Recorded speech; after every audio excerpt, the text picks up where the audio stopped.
अब जब कोई चारा नहीं बचा है और चारों तरफ से घिर गए हैं तो अशनीर ग्रोवर भैया जी ने भारत पे से रिज़ाइन कर दिया है as MD of the company. भैया जी ने एक लंबा चौड़ा सा लेटर लिखा है कंपनी के बोर्ड के लिए और उस कंपनी के बोर्ड के ऊपर तोहमत लगाई है कि आप सब लोग आइवरी टावर में बैठते हो और बिजनेस की रियलिटीज़ का आपको कोई आइडिया नहीं है। ये भी कहा है अशनीर भैया ने कि आप लोगों का फाउंडर यानी मेरे से कोई टच नहीं रह गया है। ये आप लोगों ने कंपनी को और मेरे को एक बस बटन बना रखा है और मैं आज से ये बटन बनने से इनकार कर देता हूँ।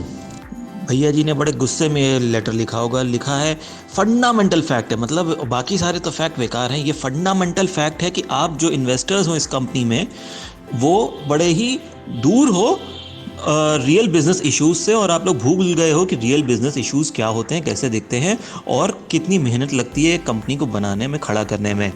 ये इन्वेस्टर्स वही हैं जो अशनीर ने खुद चूज़ किए थे। आज से साल 2 साल पहले अशनीर ने खुद इन इन्वेस्टर्स से कहा था हाँ भैया आओ हमारी कंपनी में पैसा लगाओ और इन्वेस्टर बन जाओ। अब वही इन्वेस्टर्स जो कि अभी महीने 2 महीने पहले तक एकदम ठीक थे, बढ़िया थे, अब वो इन्वेस्टर्स इनको बटन की तरह यूज़ कर रहे हैं, रबर स्टैम्प की तरह यूज़ कर रहे हैं, ऐसा कहना है अशनीर ग्रोवर का अपने रेजिग्नेशन लेटर में। अपने रेजिग्नेशन लेटर में भैया जी ने लिखा है I am perfect as every other human being does, I am sure I have my follies. यहाँ तक पढ़ के आपको लगेगा कि वो अपनी गलतियाँ मान रहे हैं और ऐसा कह रहे हैं कि भाई वो एक इंसान है तो गलतियाँ तो होंगी, लेकिन अगला सेंटेंस पढ़िए तो उससे आपको ये भ्रम दूर हो जाएगा। अगले सेंटेंस में लिखा है I have been told that I am too straightforward, headstrong and have every demanding standards when it comes to work.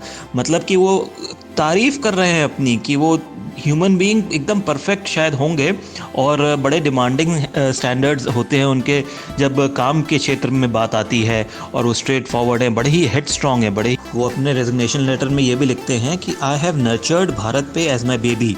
अरे भैया तुम्हारा बच्चा है, अपने बच्चे के लिए तो इंसान जान भी दे देता है, तुम इतनी जल्दी भाग रहे हो।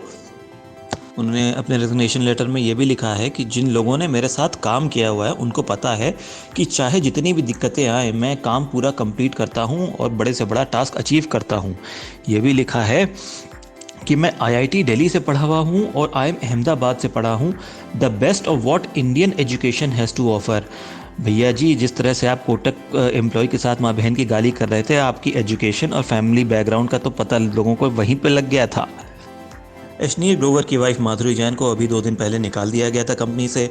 निकालने जाने के बाद उन्होंने खूब गंद फैलाई थी इंटरनेट पे, और कुछ पुरानी पार्टीज़ के सीन जिसमें शायद वो खुद भी शरीक होती थी, लेकिन अपने सारे वीडियोस जिसमें पार्टीज़ में वो नहीं दिख रही हैं उसके अलावा सारे वीडियोस उन्होंने इंटरनेट पे डाल दिए थे और दिखाने की कोशिश की थी कि भारत पे की कंपनी में दारू और सिगरेट चलती है पार्टीज़ में।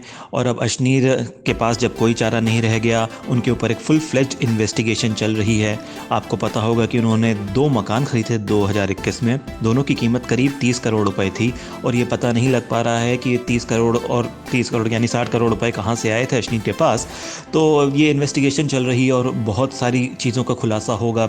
ऑलरेडी कई चीज़ों का खुलासा हो चुका है, कैसे अशनीर और उनकी वाइफ माधुरी भारत पे ही में घोटाला कर रहे थे, घपला कर रहे थे। और ये इन्होंने सिंगापुर जाके कोर्ट में अपील की थी कि उनके खिलाफ जितनी भी इन्वेस्टिगेशन हो रही है सबको रोक दिया जाए। कल ही सिंगापुर कोर्ट का जजमेंट आ गया था कि वो इस पूरे मैटर में इंटरफेयर नहीं करेगी, क्योंकि अशनीर ने ऐसा कोई भी रीज़न नहीं दिया है, प्रॉपर रीज़न नहीं दिया है क्यों इस इन्वेस्टिगेशन को रोका जाए। तो अब अशनीर के पास कोई चारा नहीं रह गया था। ये इन्वेस्टिगेशन फुल फ्लेज जैसे चल रही है वैसे ही चलेगी, और अशनीर बहुत क्रिमिनल मैटर्स में भी फंस सकते हैं। जो जिस तरह का उन्होंने शायद घपला किया है इस कंपनी में, उसमें क्रिमिनल मैटर्स हो सकते हैं। जिस तरह से उन्होंने जान से मारने की धमकी दी है कोटक के एम्प्लॉय को, तो हो सकता है कोटक ग्रुप भी क्रिमिनल प्रोसीडिंग्स स्टार्ट करे अशनीर के खिलाफ। तो खैर ये सारे मामले इनके खिलाफ जा रहे हैं। और अब अशनीर जो कि अब से थोड़े दिन पहले 4000 करोड़ रुपए मांग रहे थे बोर्ड ऑफ मैनेजमेंट से, भारत पे के बोर्ड ऑफ मैनेजमेंट से, अब उसी कंपनी से उन्होंने तुरंत रिज़ाइन कर दिया है। अभी ये क्लियर नहीं हो रहा है कि जो उनके पास 9% शेयर होल्डिंग है इस कंपनी की, उसका क्या होगा और उसके कुछ पैसे इनको मिलेंगे या नहीं। इस सब्जेक्ट पे और अपडेट लेके आएंगे हम अपने अगले वीडियो पे। हमारे चैनल के साथ बने रहें। धन्यवाद।